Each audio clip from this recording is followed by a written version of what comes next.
Déco dans le présent pour mieux construire l'avenir. La chronique d'Interentreprise avec Francette Florimond. Bonjour, j'espère que vous allez bien.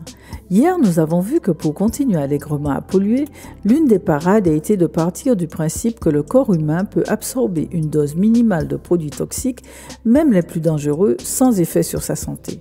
Cette pensée a servi de socle à la production de normes de l'Organisation mondiale de la santé dans les années 60 et on trouve encore des traces aujourd'hui. On retrouve cette approche dans le nucléaire, dans la santé au travail, dans le médicament, dans l'air, etc.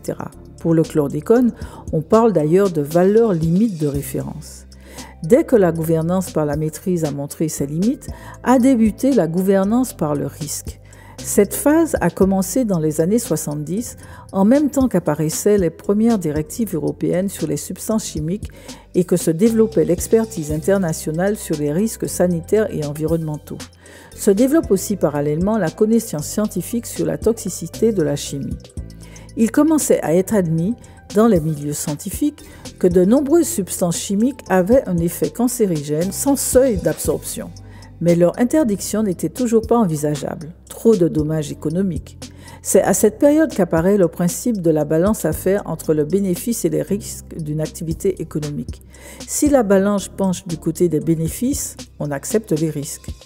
C'est une doctrine qui a la vie dure. Elle ressort encore aujourd'hui à chaque débat concernant la santé des populations face aux méfaits de certaines activités économiques. On continue demain. Prenez soin de vous. Déco dans le présent pour mieux construire l'avenir. La chronique d'Interentreprise avec Francette Florimond.